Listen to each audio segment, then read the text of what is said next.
그들에게 말하여 이르되 나로 나의 죽은 자를 내 앞에서 내어다가 장사하게 하는 일이 당신들의 뜻일진데 내 말을 듣고 나를 위하여 소할의 아들 에브론에게 구하여 그가 그의 밭머리에 있는 그의 막벨라 굴을 내게 주도록 하되 충분한 대가를 받고 그 굴을 내게 주어 당신들 중에서 매장할 소유지가 되게 하기를 원하노라 하매. 창세기 23장 8절 9절 말씀. 아멘.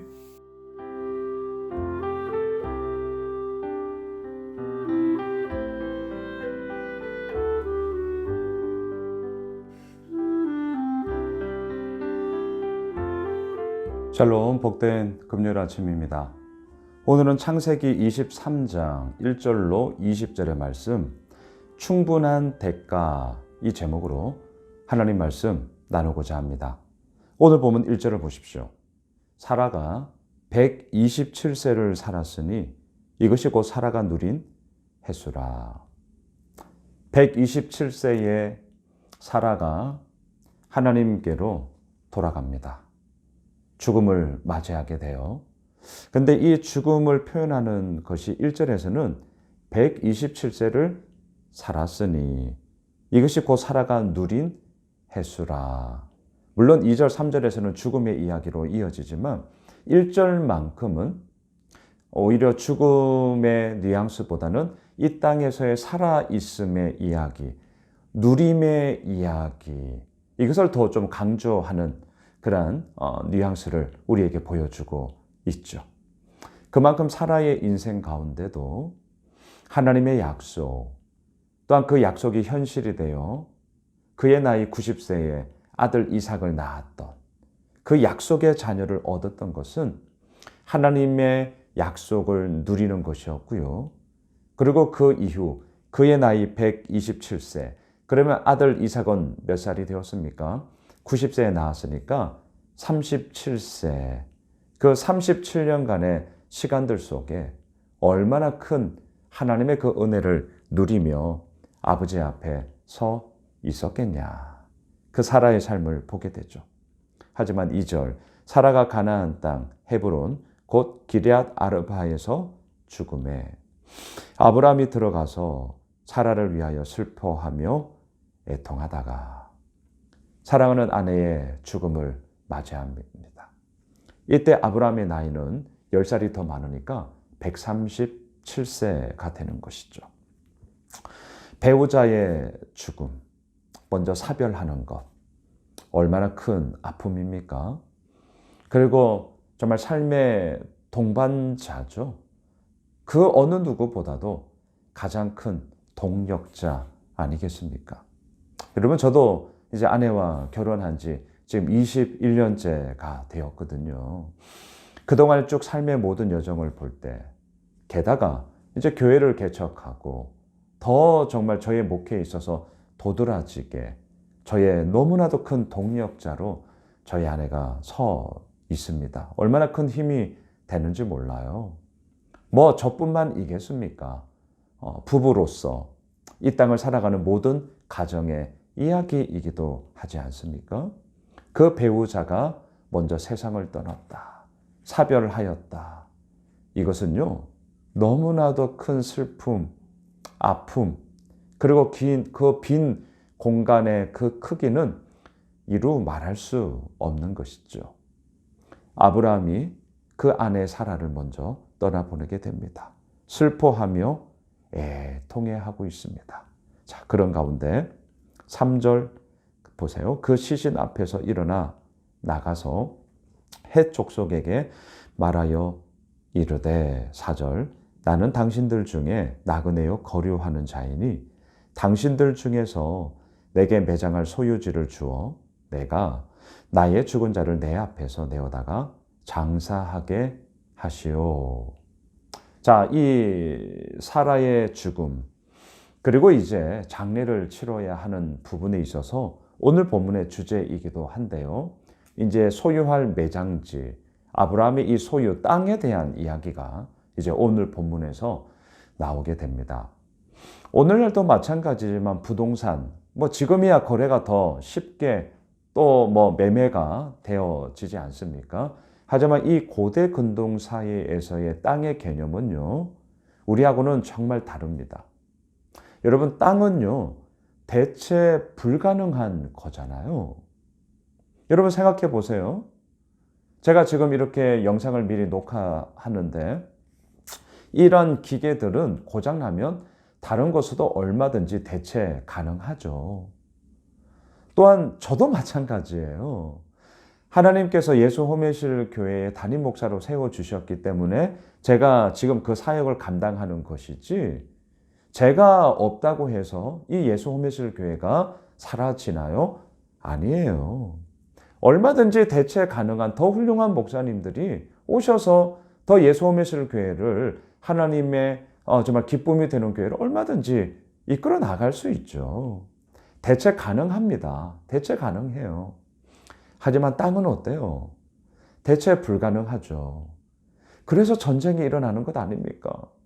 그래서 우크라이나 그 땅 가운데 전쟁이 지금 일어나고 있는 것 아닙니까?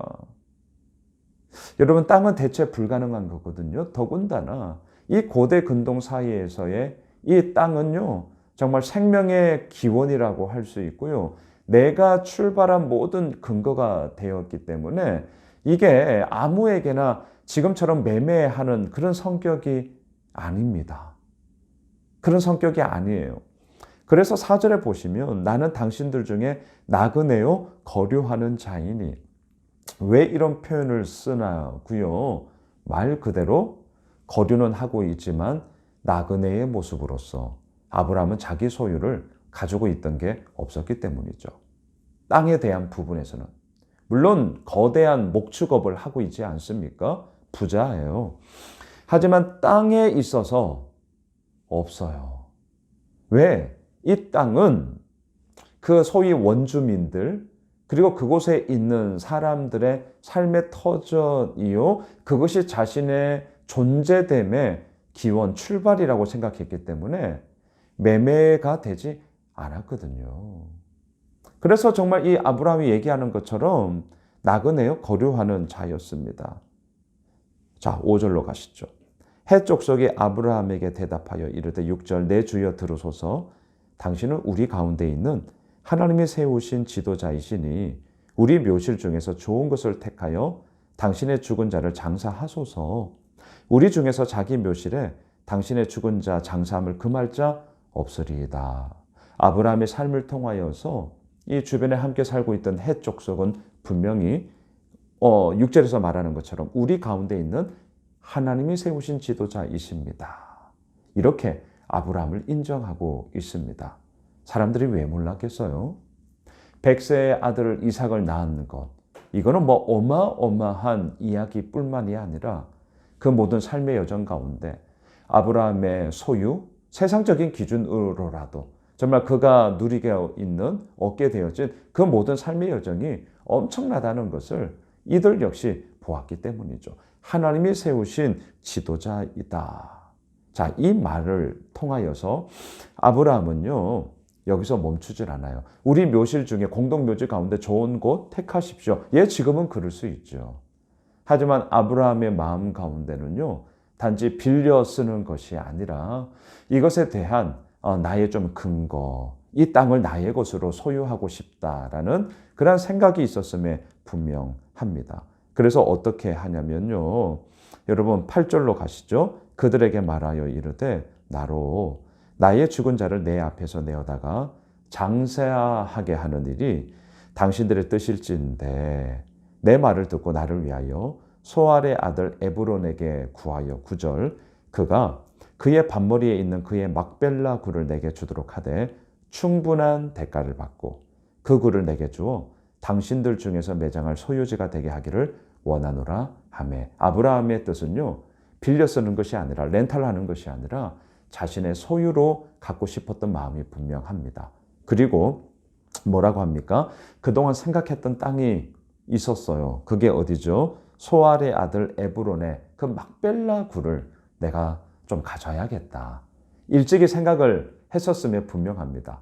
그래서 때가 되어 이 땅의 거래를 하는 이야기 속에서 정확하게 아브라함이 얻고자 하는 그 땅을 이야기를 하게 돼요. 자, 그 가운데 오늘 본문의 제목인데요. 바로 9절에 있는 충분한 대가. 그저 하지 않겠다는 거죠. 제가 지난 주일 느헤미야 강해를 하면서 말씀드렸어요. 그저 되는 것은 없다. 오늘 본문의 용어 충분한 대가 치름. 대가 치름이 반드시 있는 거죠. 누군가의 눈물, 누군가의 헌신, 누군가의 애씀, 누군가의 그런 모든 섬김. 이것이 있었기 때문에 예수 호미실 교회가 오늘 여기까지 온 것이거든요. 그저 되는 것이 어디에 있습니까? 제가 말씀드렸잖아요. 하나님의 은혜는 분명 그저 되는 것이죠. 내가 한 것 없는데 하나님으로 말미암아 이루어진 선물이죠. 우리는 그렇게 말할 수 있지만 그 은혜가 은혜 되기까지 하나님은 무엇이 있었습니까? 오늘 본문처럼 충분한 대가 치름이 있지 않았습니까? 그게 뭐예요? 하나밖에 없는 아들, 독생자 예수 그리스도의 대속적인 죽음이었죠. 어제 본문에서 우리가 나누었잖아요. 아브라함은 이삭 번제물로 바치는 그 순간 하나님은 스탑을 말씀하시면서 됐어. 그리고 약속을 하셨죠. 하지만 그렇게 말씀하시는 하나님은 어때요?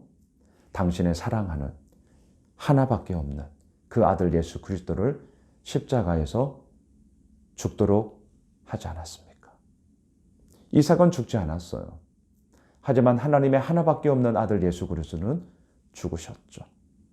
오늘 본문 충분한 대가 치름. 이 충분한 대가 치름이 결국 우리의 삶을 오늘 여기까지 오게 했고요. 그리고 그 여정 속에 오늘도 우리가 거하고 있는 것이죠. 자, 오늘 보면 마지막 20절로 가시죠. 이와 같이 그 밭과 거기에 속한 굴이 핵 족속으로부터 아브라함이 매장할 소유지로 확정되었더라. 말씀을 정리하겠습니다. 오늘 마지막 확정되었더라. 확실하게 정해졌다. 어떻게 해요? 충분한 대가 치름이 있었기 때문에. 여러분, 오늘 금요일 하루를 시작을 하면서 우리의 삶 역시 마찬가지입니다. 내 삶 가운데 확정되었더라. 그런 이야기를 내가 얻고 싶다고요? 그렇다면 충분한 대가 치름이 있어야 됩니다. 그저 되는 것은 없어요. 저도 마찬가지입니다. 저의 모든 목회의 여정 가운데 확정되었더라라는 그런 확실한 정함의 이야기를 갖고 있다면, 가지고 싶다면 그것은 양순옥 목사의 충분한 대가 치름이 있어야 되는 거죠. 더 많은 분들과 말씀을 나누기 위해서 이렇게 다시금 영상을 만들고 또 함께 나누고 있고 현장에서도 또 새벽에 그 기도의 자리를 지키고 이것만이 아니죠. 제가 할 수 있는 한 그 모든 몫에 있어서의 대가 치름이 반드시 있어야 하는 것입니다. 그저 되는 것은 없습니다. 그리고 기억하십시오. 그 충분한 대가 치름이 있을 때에 오늘 보면 마지막 20절 확정되었더라. 그 확정되어지는 삶이 이루어집니다. 오늘 금요일 한 날 그리고 우리의 삶을 통하여서 그러한 대가 치름을 통하여 확정되어지는 그러한 우리들의 삶이 되시길 주님의 이름으로 축복합니다. 기도합시다. 하나님 그렇습니다. 아버지께서 이루어 나가시고 아버지께서 행하여 주시는 그 은혜가 그 은혜가 너무나 큽니다. 하지만 그 은혜가 은혜되기까지 하나님 역시 대가 치름이 있지 않았습니까? 하나밖에 없는 아들 예수 그리스도의 대속적 죽음이 있지 않았습니까? 우리도 마찬가지죠. 그 은혜를 받은 자라면 우리 역시 그것에 상응하는 우리의 대가 치름을 통하여 확정되어지는 삶의 그 걸음들을 걸어 나가야 할 것입니다. 오늘 금요일 한 날이 그러한 날 되게 하여 주시고 충분한 대가 치름을 통하여서 확정되어지는 그런 삶의 열매를 맺게 되어지는 저희 모두가 되게 하여 주시옵소서. 예수님의 이름으로 기도드리옵나이다. 아멘. 우리가 가지고 있는 기도 제목 오늘 말씀 붙잡고 계속해서 기도하겠습니다.